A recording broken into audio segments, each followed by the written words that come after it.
Digital price bond का एक नया दौर। आपने भी कभी ना कभी जरूर सोचा होगा कि पाकिस्तान में डिजिटल प्राइस बॉन्ड कब मुतारिफ किया जाएगा, कब लेन देन के मामलात मोबाइल ऐप के थ्रू होंगे। अब वो वक्त आ चुका है जब पाकिस्तान में भी करेंसी डिजिटलाइज्ड होगी। पाकिस्तानी गवर्नमेंट ने एक इंतहाई दिलचस्प और जदीद कदम उठाया है, जिसका मकसद अवामी सतह पर सरमायाकारी करने के नए मौके फ्राहम करना है और मईशत को एक शफाफ और दस्तावेजी शक्ल देना है। व्यूअर्स, डिजिटल प्राइस बॉन्ड तरक्की का एक नया दौर। ये मंसूबा एक नया इनकलाबी कदम है जो सरमायाकारी के तरीकेकार को बहुत सादा, महफूज और जदीद बना देगा। इसमें सबसे अहम बात यह है कि इसका सारा अमल कागज से आजाद होगा।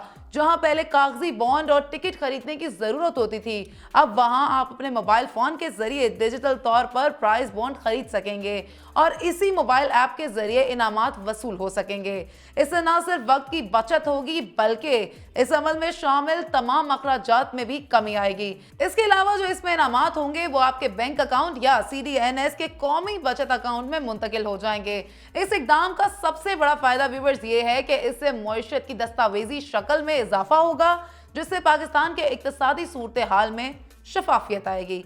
इसका मतलब यह है कि सरमायाकार अपने पैसों को एक महफूज और शफाफ माहौल में लगा सकेंगे और हुकूमत को इस बात की यकीनियत होगी कि तमाम मालियाती लेन देन दुरुस्त तरीके से हो रहे हैं।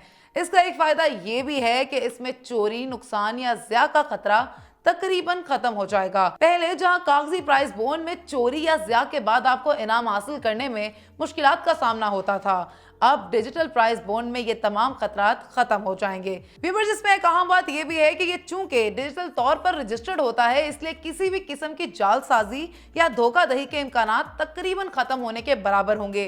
पाकिस्तान में गैर रस्मी इक्तिसादी सरगर्मियां एक बड़ा चैलेंज है, जिसकी वजह से मईशत का एक बड़ा हिस्सा दस्तावेजी शक्ल में नहीं आ पाता। ये कदम इस खला को पुर करने की कोशिश करता है। जब लोग अपने पैसे डिजिटल तौर पर प्राइस बॉन्ड के जरिए लगाएंगे तो इनकी तमाम लेन देन का रिकॉर्ड हुकूमत के पास होगा। डिजिटल प्राइस बॉन्ड के मुतारिफ होने से एक और अहम तब्दीली आएगी और वो ये है कि कागजी अखराजात में नुमाया कमी होगी। प्रिंटिंग और कागजी टिकटों की खरीदारी में जो अखराजात लगते थे वो खत्म हो जाएंगे। इसका मतलब यह है कि इससे ना सिर्फ माली वसाइल की बचत होगी बल्कि माहौलियाती सतह पर भी एक मुस्बत कदम साबित होगा। व्यूअर्स, अगर आपके पास ज्यादा पैसे नहीं है तो आप 500 रुपए के कम तरीन डिजिटल प्राइस बॉन्ड भी खरीद सकते हैं। मतलब ये कि तमाम अफराद के लिए काबिल रसाई है ये, चाहे आपके पास कम पैसे हैं या ज्यादा पैसे, हर किसी को इसमें हिस्सा लेने का मौका मिलेगा और वो भी एक महफूज, आसान और जदीद तरीके से। डिजिटल प्राइस बॉन्ड की कुरानदाजी वजारत खजाना की जानिब से सहमाही बुनियादों पर की जाएगी या हस्बे जरूरत नोटिफाई की जाएगी। इसका शेड्यूल हर साल के आगाज में CDNS के जरिए ऐलान किया जाएगा और फिर आप अपने मोबाइल ऐप के जरिए अपनी जीत का इल्म हासिल कर सकेंगे। इनामी रकम आपके लिंक शुदा बैंक अकाउंट या CDNS बचत अकाउंट में मुंतकिल की जाएगी। अगर आपका नाम कुरानदाजी में आता है तो आपका इनाम फौरन आपके अकाउंट में जमा कर दिया जाएगा और आप इसे अपने रोजमर्रा के अखराजात में इस्तेमाल कर सकेंगे या फिर इसे दोबारा सरमायाकारी के लिए इस्तेमाल कर पाएंगे।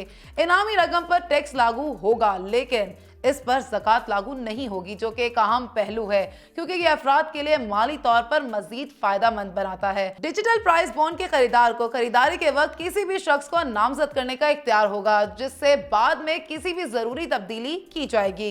इसके अलावा व्यूअर्स, बात करें अगर किसी भी सरमायाकार की वफात हो जाती है तो इसके बॉन्ड की असल रकम और इनामी रकम इसके कानूनी वर्सा को मुंतकिल कर दी जाएगी। अगर रकम 5 लाख से कम हो तो ये रकम फौरन खरीदारी के वक्त नामजद शख्स को अदा की जाएगी, जिससे वरासती मामलात में सादगी और शफाफियत आएगी। डिजिटल प्राइस बॉन्ड के मुतारिफ होने से पाकिस्तान में मौशी तरक्की की रफ्तार तेज होगी। इसके जरिए लोगों को न सिर्फ अपने पैसों को महफूज रखने का मौका मिलेगा बल्कि वो इसे एक मुनफरिद तरीके से बढ़ा भी सकेंगे। व्यूअर्स, हुकूमत का ये इकदाम पाकिस्तान की मईशत को एक नया रुख देने की जानिब एक अहम कदम है और आप इसके बारे में क्या राय रखते हैं? अपनी कीमती राय का इजहार कमेंट सेक्शन में जरूर कीजिएगा। मुझे दीजिए इजाजत। अल्लाह हाफिज।